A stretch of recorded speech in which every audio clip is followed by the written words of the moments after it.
The United States, often portraying itself as a crusader against terrorism, cannot claim to be an innocent power, as it had exploited the concept of terrorism for its own interests on several occasions, resulting in significant humanitarian repercussions. The NATO alliance's collaboration with Ukraine aimed at countering Russia has failed to achieve a decisive victory and will continue to lose against Russia. Resorting to covert tactics such as orchestrating a terrorist attack targeting civilians at the Crocus City Hall was an easy way in the hands of the US. It reflects the US's desperate attempt to manipulate public perception towards Russia.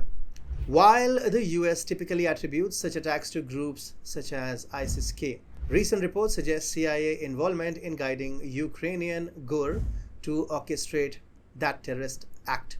This calculated maneuver serves to undermine Russia's security and confidence, further perpetuating instability in the region.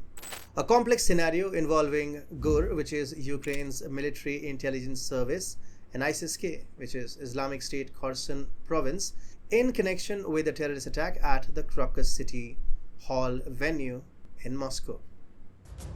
Welcome to TFI Global, the antidote to mass delusion. The GUR, Ukraine's military intelligence service, obtained its knowledge of terrorism from the CIA but executed operations poorly, resulting in implicating Ukraine instead of reinforcing the ISIS-K narrative. There is widespread speculation about the responsibility for the recent attack, with some pointing fingers at GUR for orchestrating it under the guise of ISIS-K. Notably, GUR has a long history of involvement in various terrorist activities, including assassinations, bomb attacks, and cross-border raids, which ties it to extremist groups like Crimean Tatar terrorists and ISIS-linked Chechens. The GUR was implicated in a series of incidents, including the assassination of Daria Dugina in summer 2022, the Crimean bridge truck bomb attack that fall, the assassination of Vladimir Tatarsky in spring 2023, and cross-border terrorist raids by the so-called Russian Volunteer Corps over the past year. The CIA's involvement with these acts and organizations was reported by none other than the Washington Post last fall, revealing their connection to the GUR's activities after rebuilding it from the ground up after 2014. Despite possessing lethal capabilities, GUR, being a creation of the CIA, is prone to occasional mistakes. The latest attack, where ISIS-K claimed responsibility using an outdated template, strongly suggests GUR's involvement. It is highly likely that GUR agents posed as ISIS-K members to carry out the attack with plausible deniability. The Tajiks recruited for the assault were primarily motivated by financial incentives, as indicated by one individual apprehended while speeding toward the Ukrainian border. According to his testimony obtained after capture, they had been recruited approximately a month prior by overseers of an extremist Telegram channel. The task was to execute the attack utilizing pre-stored weaponry in exchange for payment via debit card, amounting to roughly $5,000 per participant. While these attackers may lack the radical fervor associated with ISIS-K, they certainly sympathized with its ideology. If the attackers had managed to reach Ukraine, it's reasonable to assume that GUR had plans to eliminate them to conceal their involvement, which speaks to their sinister motives.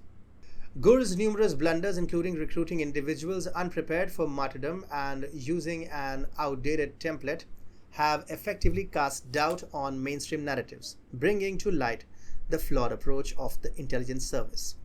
Given GUR's extensive terrorist history and capabilities, it emerges as the prime suspect in the Crocus attack, fueled by the knowledge it obtained from the CIA.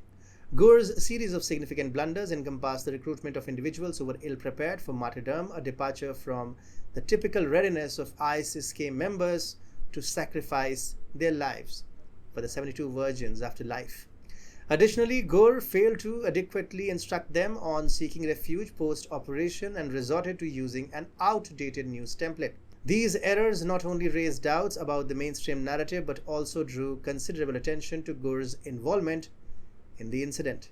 Gur's attempt to implicate ISIS-K likely backfired, revealing the intricacies of modern terrorism and intelligence operations. It sheds light on hybrid warfare and intelligence tactics, suggesting potential links between US-Ukraine intelligence service, terrorist groups, and proxy warfare, highlighting security agencies' challenges. There is an implicit critique of media bias and challenges in verifying geopolitical events, emphasizing the blurred lines between state-sponsored terrorism and non-state actors in global security.